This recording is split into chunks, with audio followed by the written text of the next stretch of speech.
Assalamualaikum warahmatullahi wabarakatuh. Salam. Kami dari kelompok satu ingin mempresentasikan asesmen pengantar teknik industri. Oke, sebelum kita mulai, alangkah baiknya kita perkenalan dulu satu persatu, dimulai dari Alpin. Silakan.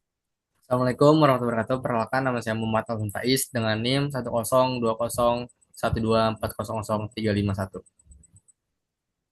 Nama saya Regina Khalifah dengan NIM 1020124000001. Perkenalkan, nama saya Hanifah Novitayu dengan NIM 10 20 12 40292.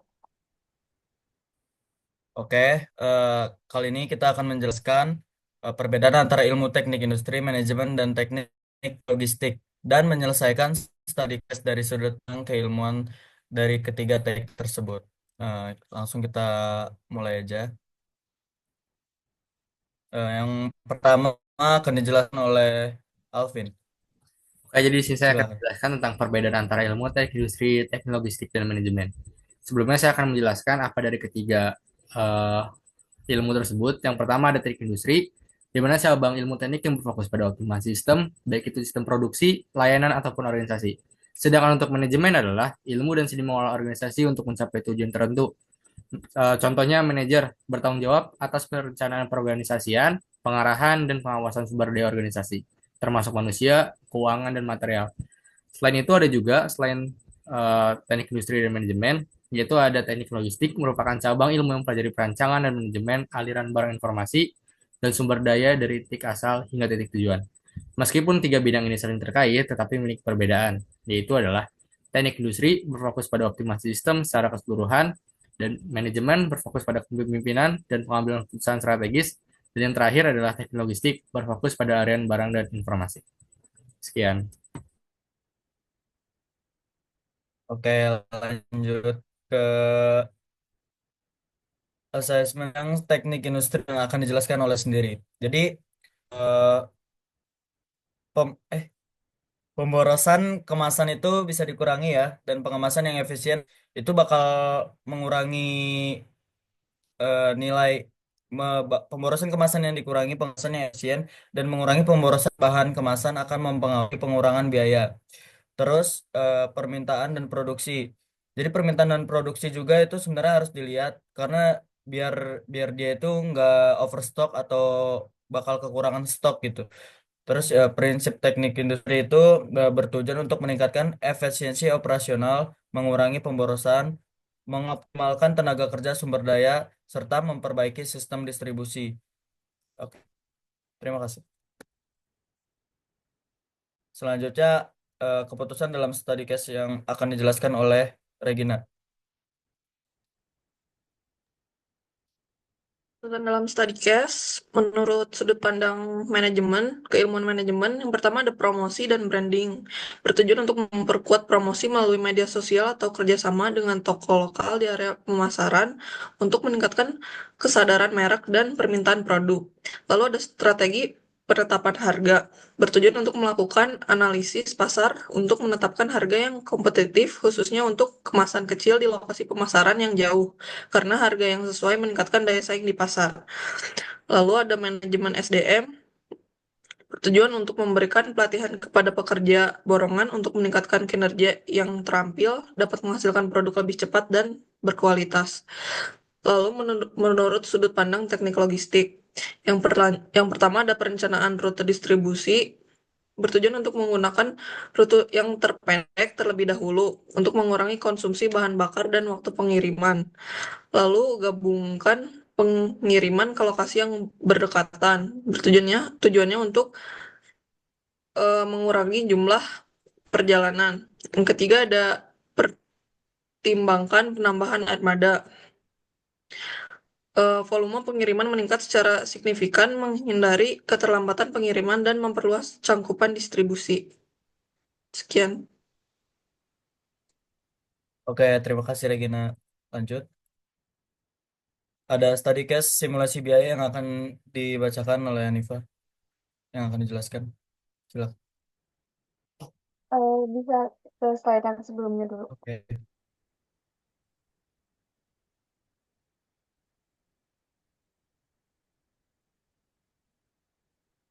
Yang sebelumnya G, Sebelumnya ini. yang Ini. yang tadi Regina bacain. Oh, Nah, dalam keputusan yang teknik industri ini, pengelolaan persediaannya, eh, yang pertama kita akan mengurangi pemborosan bahan baku dan biaya penyimpanan menggunakan metode just in time. Yang kedua, memastikan fasilitas ergonomi dan tata letaknya yang efisien, yaitu memastikan fasilitas alat-alat yang digunakan dalam keadaan baik dan layak, memastikan bahwa alat-alat menjadi ergonomi bagi pekerja dan menentukan tata letaknya untuk membuat pekerjaan supaya menjadi lebih efisien. Yang ketiga itu pengendalian kualitas atau quality control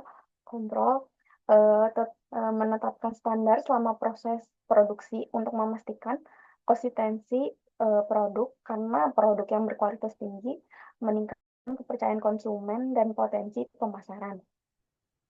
Selanjutnya adalah optimalkan jadwal kerja, yaitu misalkan mengurangi waktu yang ideal dan dengan mengatur waktu istirahat yang lebih struktur dan mengidentifikasi waktu produksi puncak dengan mengurangi waktu non produktif akan meningkatkan efisiensi tenaga kerja yang tetap. Selanjutnya adalah investasi pada mesin atau alat yang dapat mempercepat produksi. Ini tuh contohnya misalkan investasi pada pengolahan singkong atau pengemasan, nah untuk meningkatkan produktivitas supaya mencapai output yang lebih besar tanpa meningkatkan jumlah tenaga kerja. Slide selanjutnya.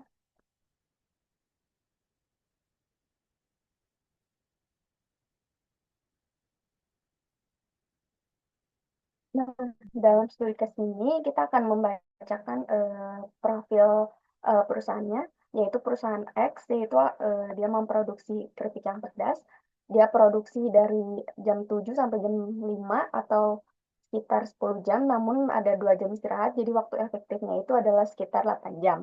Nah, perusahaan ini memiliki 21 orang pekerja tetap, dia yang mengatur seluruh proses produksi dan pengemasan ukuran besar dan 32 pekerja borongan, yaitu dia khusus untuk kerjanya ini mengemas ukuran yang kecil. Dan gajinya itu dalam teks disebutkan bahwa dia tuh 20 perak per kemasan. Nah, perusahaan ini mendistribusikan ke 7 lokasi dengan menggunakan satu mobil box bervariasi tergantung lokasi pemasarannya.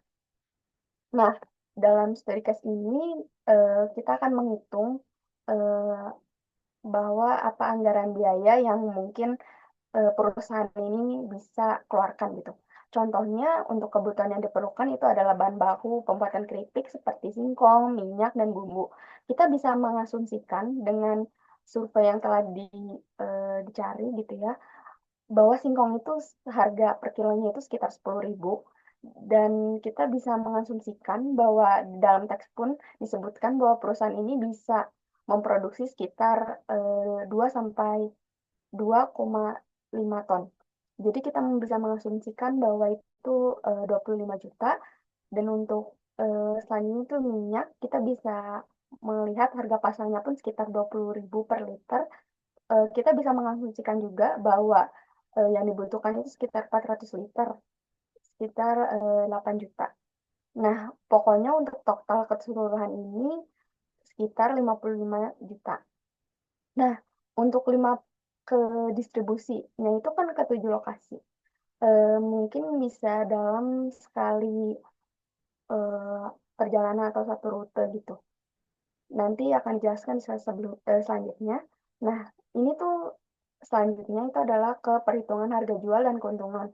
Nah, kita bisa mengasumsikan juga bahwa kemasan kecil, misalkan perusahaan X ini menjual sekitar 13 gram. Nah, kita bisa mengasumsikan juga dengan data yang sudah kita rancang, misalkan harga 1 gramnya itu sekitar 22 perak.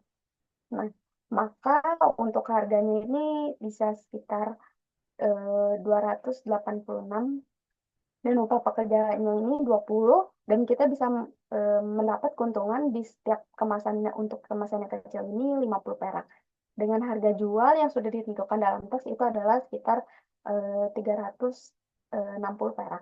Dan untuk harga jual untuk kemasan yang besar ini sama seperti yang tadi, dengan mungkin perbedaannya di sini adalah upah pekerjanya. Upah pekerjanya karena kenapa lebih besar? Karena si pekerja tetap ini dia yang memproduksi semua eh, pekerjaannya gitu. Jadi gajinya dia lebih tinggi gitu, sekitar 50 perak, dan keuntungannya itu sekitar 70 perak dan harga jualnya 1.000. Nah, kita bisa mengasumsikan juga simulasi hasil penjualan jika perusahaan X ini dalam tiap harinya. Jadi jika kemasan kecil itu sebanyak 13 gram itu terjual misalkan dalam hari itu satu hari terjual 12.500 pieces dan dengan keuntungan 675.000. Dan untuk kemasan besar itu 40 gram terjual mungkin sekitar 34.000 dengan keuntungan 2.380. Maka total keuntungan perusahaan X itu sekitar 3.055.000. Nah, yang selanjutnya.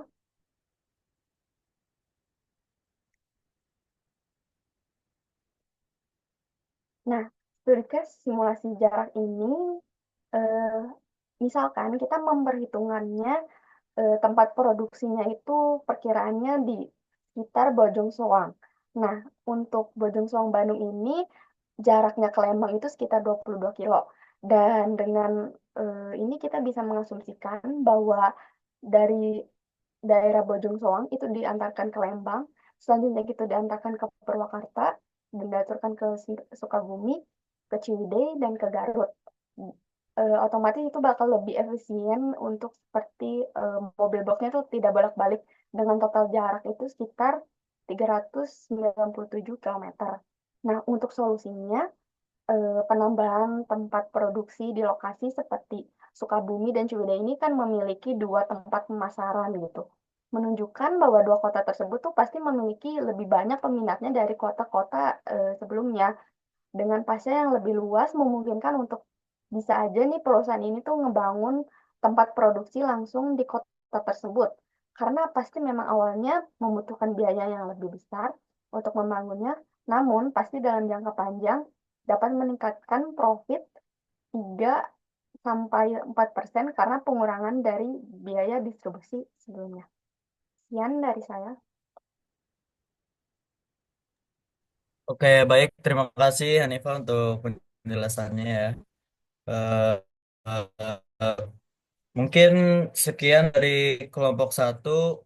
Eh, Kurang lebihnya mohon maaf. Apakah yang mau menambahkan? Tidak, tidak.